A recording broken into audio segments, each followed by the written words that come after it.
Okay, a situation that comes up every trip I'm on, and it's often me who's the victim of this situation, is you lose some line and you have to add from your reel, and you have to add line to get your reel back filled up enough. So you lose 50 yards of spectra, let's say, That's because you're in a or tangle or something? it could be in a tangle, could be that the line gets nicked on the bottom of the boat, whatever, and you have to cut it off.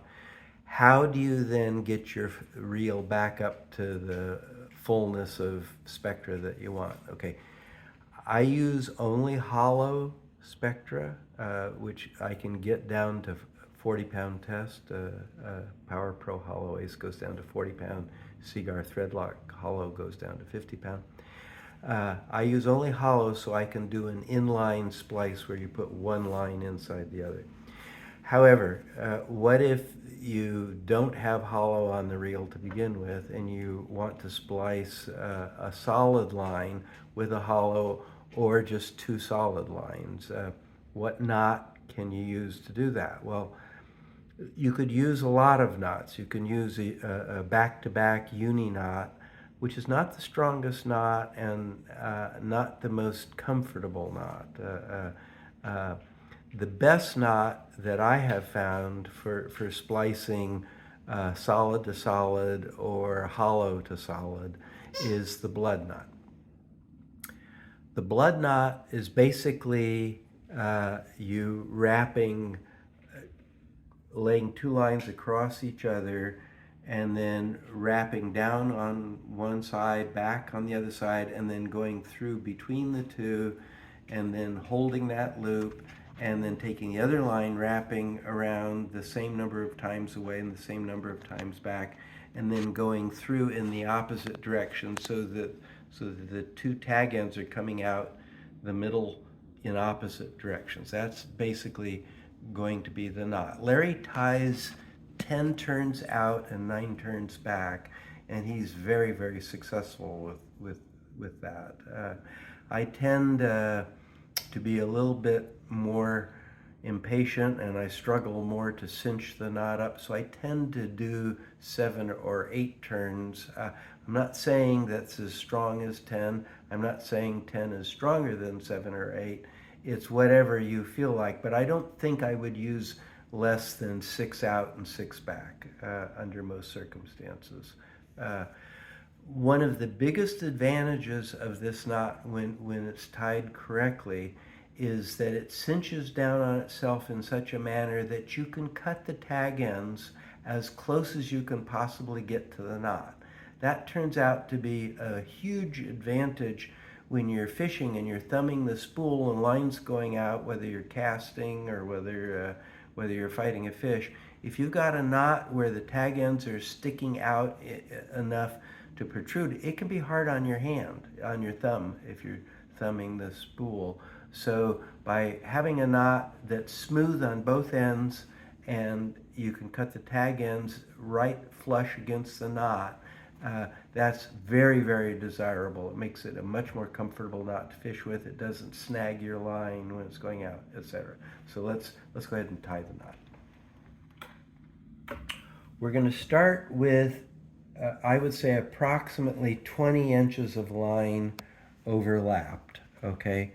So we're going to say that this line to my right is the line I'm adding, and the blue line to the left is the line that's on my reel. It doesn't matter, but okay. So I'm now going to hold on. I'm going to go 1, 2, 3, 4, 5, 6, 7, 8 times. I've gone around 8 times. Now I'm going to pinch that and I'm going to wrap backwards 8 times. 1, 2, 3, 4, 5, 6, 7, 8. Okay. Now you can see that half. I'm going to hold this here and I'm going to separate the line and the tag end here, and I'm going through the middle and I'm going to hold hold it like that, backwards. I'm going to hold both of these lines backwards. Now I'm going to wrap this tag end around 8 out and 8 back, but I need some kind of a loop where I can go back through in the opposite direction. So I'm going to hold a little loop right there. I'm pinching all of that together. I was wrapping out this way. Now I'm going to wrap in the opposite direction here.